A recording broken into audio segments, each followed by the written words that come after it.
Is my hair okay, by the way? It is. Is my hair okay? He's also my stylist. So he's like, your hair, because my hair likes to like do things like My that. hair does. Oh my god, yeah. I can completely relate.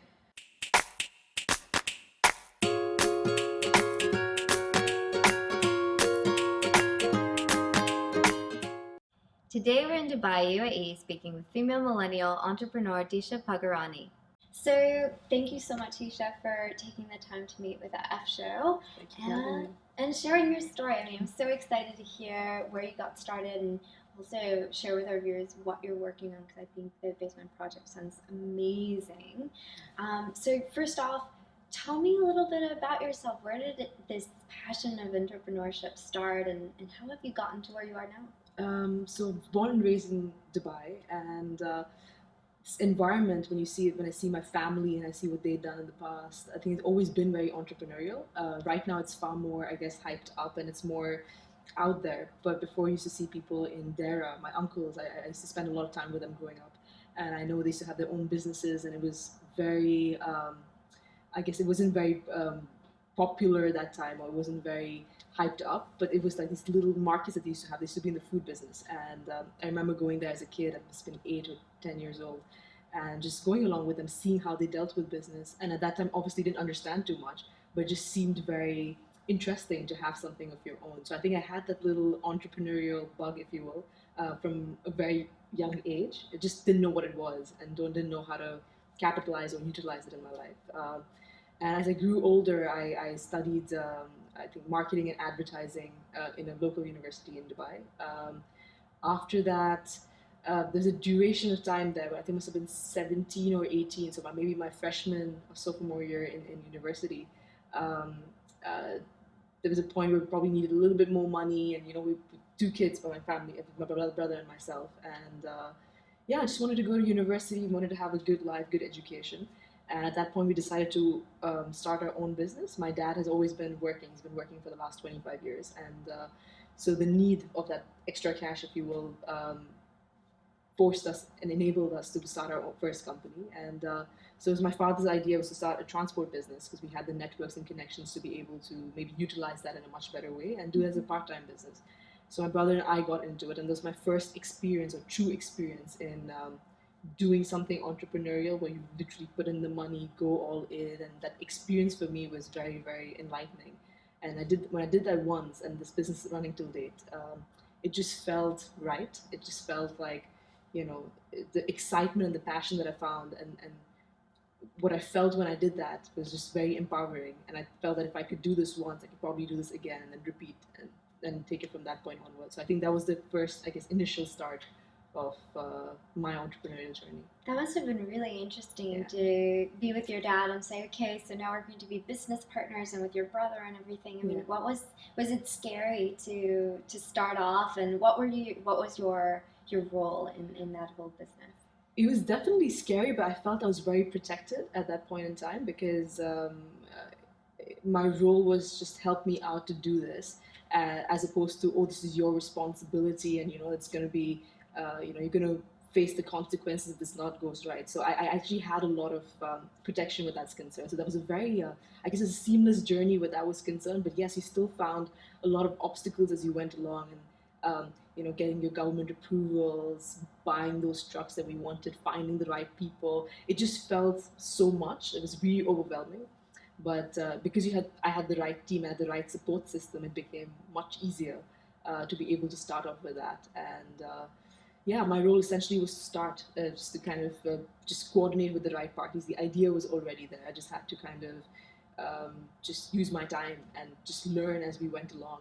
And it was transport was something no one in my family's ever done, and I had no idea about. It's a very, I guess, traditional industry. And like I tell you, I come from an advertising and marketing background, completely distinct. Here advertising, I'm talking about like these posh offices and perception, and then transport is completely, on the ground, the trucks, the heat, and it just felt like two separate worlds. But it was a fantastic learning experience. I felt I could just do something more and do something a little different, and it was very hard because it was not like my personality at all to be in the transport business. You need a personal character, like a certain I guess, character type when you're in certain type of business. Absolutely. That didn't complement mine whatsoever. But it was a fantastic learning experience, and I looking back, I think really helped me, I guess, be where I am today. So was that the sort of the time and place that triggered that I want to start a business and I want to start the Basement Project? Or Yeah. how did we get here to the Basement Project? I think that partially did. What that did obviously was ease some of the money hurdles that we had and made me believe that, okay, doing something on your own has very positive impact. It had a positive impact on me and my family. And that's the positive of that.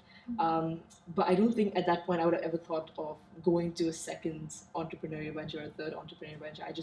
At that point, I was like, let me just finish my education, let me get a proper job.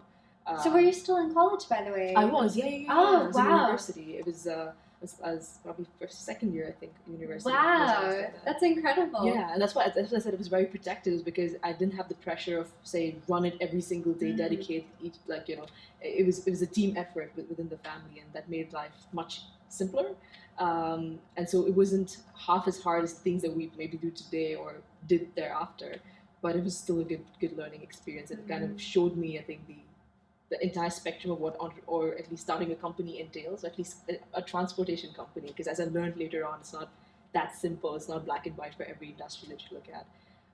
So I think you asked about the Basement Project and how that kind of came about. So through once this transport business was set, my brother was running it. I had nothing to do with the management of the company, and till they don't.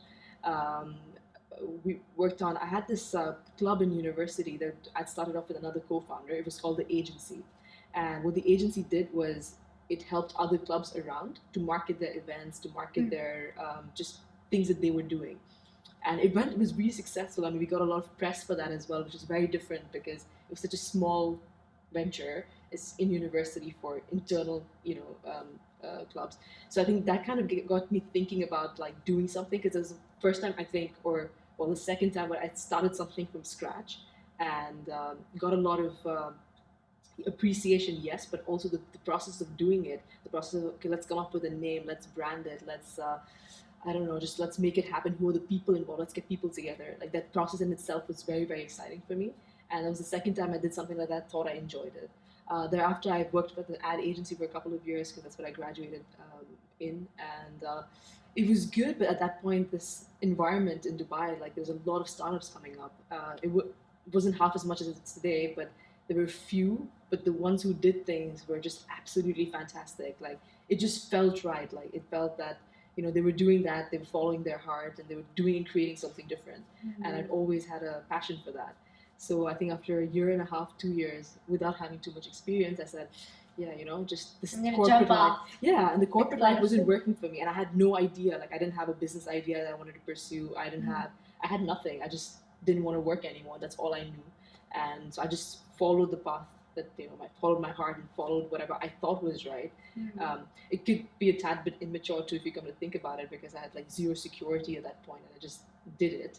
And without sometimes that's what it takes, right? Big risks, big rewards. Yeah. I wish I was thinking about it that strategically, or even with that mindset. I was just thinking about, I'm not happy here. Where am I going to be happy with? And let's find that path to discovery. So while that happened, I quit my job, started freelancing, and that's the time I reconnected with doing branding. Freelancing mainly in marketing, because that's my background. But then I found a connection point with two of my ex-university students who went to school with me, and was with Tanuj, Phil, and I then just started freelancing together. We said, look, we can't afford to register a company because here the legalities matter a lot, but we couldn't afford to do that. It was expensive. And we said, okay, look, why not just bring our skill sets together and let's do it on a freelance basis. So Tanuj's his expertise is in technology and coding. Phil comes from a content writing background. I came from a marketing background. And we said, okay, together we could do so much more and service far more clients and give them a more holistic service. And so we started working. So that was I think, the initial point of kind of, I guess, the independence, if you will, from the corporate, transitioning towards the entrepreneurship. It's somewhere, I guess, in between.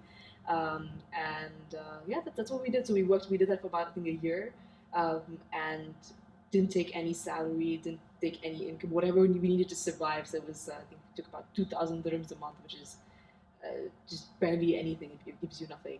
And but happy to do that. Whatever extra money we had, we kind of bootstrapped to forming this company as it is today. So Wow. there's a point where we had a conversation. Okay, so what's next? Because this is Yeah. going good. This is money, so it will help us survive, and it's a average income to live off if we kind of actually took all the money and divided it amongst the three of us. So it was going pretty decently, but then there's always the determination, always, I guess, the search for more. And that search kind of led us through this. So we kind of analyzed our clients because we'd worked with corporates, we'd worked with entrepreneurs, and we were thinking, okay, who do we like working with the most? What made us the happiest?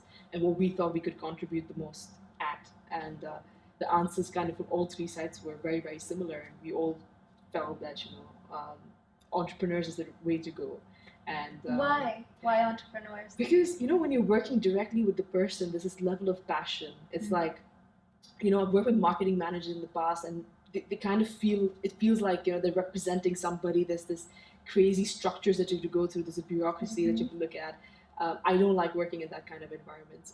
With entrepreneurs, it's almost like it's like you and me right now. It's like face to face. What are you feeling? Is this what you want to go with? And it just felt so true. And it wasn't, I guess, money wise, wasn't the best decision because entrepreneurs typically don't come with a massive bank account. But you don't do everything in life for the money. You do something in life because you really want to. So when I saw myself in the like, if I could ever imagine myself at that point, like 5 years, 6 years down the lane, I didn't want to be a corporate slave. I just wanted to be, just a little bit more connecting with people, knowing what the stories are, and seeing how I could make a difference in their lives. And while we brainstormed, because we were trying to do a mission for a company, a vision, I think the word empower kept popping up from all three sides in different ways, and we described it in our own little way. But it felt like there was a perfect synergy between the three partners that we were, and as well as like just, I guess, what we wanted to do in life. So it just felt right. And again, it wasn't very thought out process. It wasn't like It was very organic. It was very organic. I wish I could say it was planned and I had this entire strategy set and I knew what I was doing. I had no idea. I was just going along with it, just taking it as it came along. And luckily for us, the team was right and it all kind of fell into place. And when it didn't, we kind of made sure that we could pull ourselves back up and just get back to the track and believe in what we were set out to do. So.